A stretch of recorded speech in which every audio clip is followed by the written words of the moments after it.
I want to take you over to Brussels because the chief Brexit negotiator, Michel Barnier, is speaking in the European Parliament. Let's just get a sense of what he's saying there. We've been very clear in rejecting the backstop, which is a sort of insurance, a safety net that we had come to an agreement with Theresa May's government. So that's one point. Prime Minister Johnson acknowledges that regulatory alignment for goods is necessary between Northern Ireland and the EU.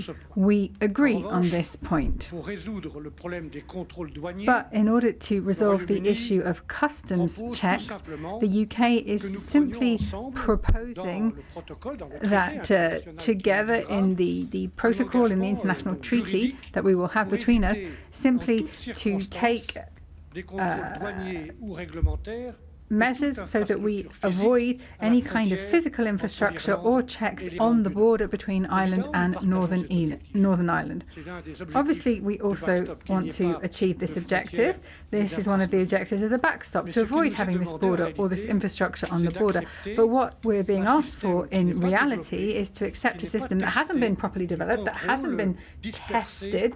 There'll be controls spread out across Ireland, and it will largely be based on exemptions and derogations on technology that has yet to be developed, changes to international law through the Common Transit Convention, and a new compliance system, but with none of the guarantees that should be set out in this protocol.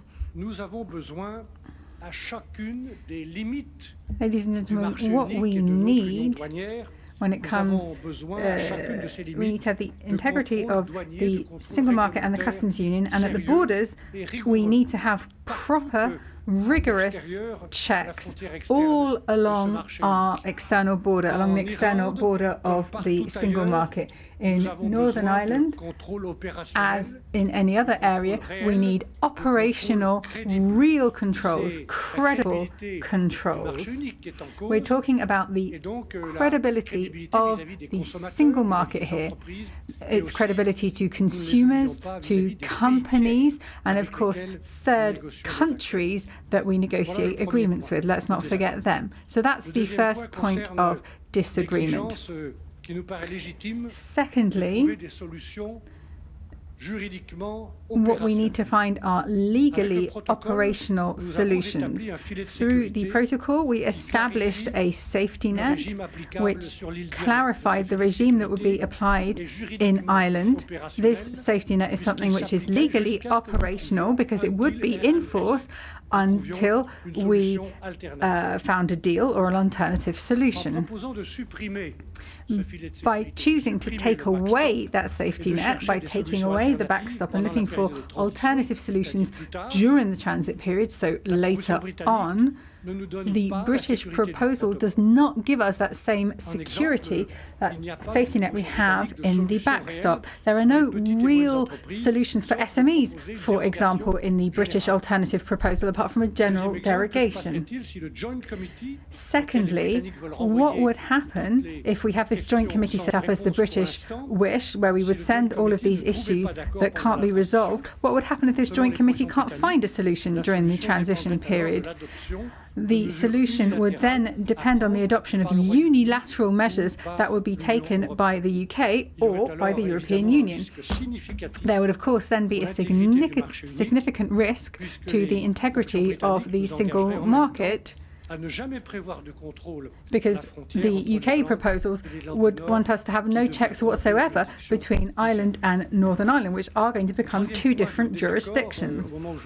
The third point of disagreement, as things currently stand, is the British proposal on consent.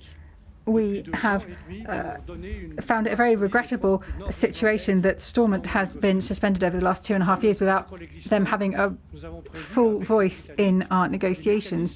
We have set out mechanisms together with the British to ensure representation of Northern Ireland. We are looking at a more important role for the Northern Irish institutions to ensure that the Good Friday Belfast Agreement is respected. Unfortunately, the British proposal, as it stands, simply has the implementation of the protocol based on a unilateral decision from the Northern Irish authorities, who could decide right from the very start, so the day after the ratification of your assembly for the withdrawal agreement, the Northern Irish authorities could unilaterally decide simply not to activate the proposed solution for Northern Ireland. Even if it were to be implemented, every 4 years they could call this into question. Ladies and gentlemen, members of Parliament, the proposal of the British government, as things stand, is not something we can accept. It replaces an operational, practical, legal solution by one that is simply a temporary solution. There are other issues which are of concern, not with the withdrawal agreement, but with the political declaration, which goes alongside and is very important because it describes the steps that will follow after Brexit. We hope with a deal, but even without a deal, we will have to rebuild everything that has been pulled apart. 44 years of integration and cooperation. We will have to rebuild our relationship in all these different areas: trade, university, aviation, fisheries, judicial cooperation, security.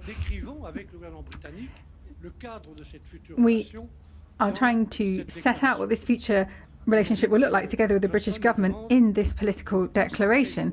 The Prime Minister is asking us to simply focus on a very basic free trade agreement and no other options which we had left open in the political declaration. He's also asked us to take out references which we'd agreed with Theresa May on a very important point, which is the level playing field. So having some basic rules in place. A basic sense of fairness, of loyalty, of rules for labour, for the environment, for consumer protection. So that is what we're being asked to do. So this is the request that we have, and what that leaves us is the risk of having just a very basic free trade agreement where there is regulatory competition, perhaps social dumping, environmental dumping, tax dumping. So on this particular point, I think when we look at our future free trade agreement with the UK, that is going to have to be proportional in terms of the commitment made by the British government to have a fair and level playing field. I don't think anyone in London or anywhere else should be surprised that the EU is committed to getting operational, legally sound and sustainable solutions in this agreement. Why? Well, it's very simple. Brexit, when it happens, that is something that's long-term. I have been saying this for 3 years now. Brexit is creating specific, serious problems, first and foremost in Ireland. So when we deal with these very immediate, serious and specific problems, what we need is today operational, legally binding solutions, not tomorrow, not in the future, and they need to be solutions for both parties here. So in this moment where we are now, we will remain calm, we will remain vigilant, and we will remain constructive, and we will be respectful of the United Kingdom and those who lead it.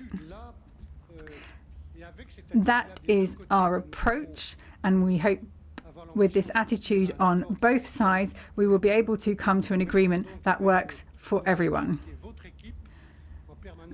my team, our team, will be permanently cooperating with the European Parliament, with the Brexit steering group. I would like to thank in particular Guy Verhofstadt.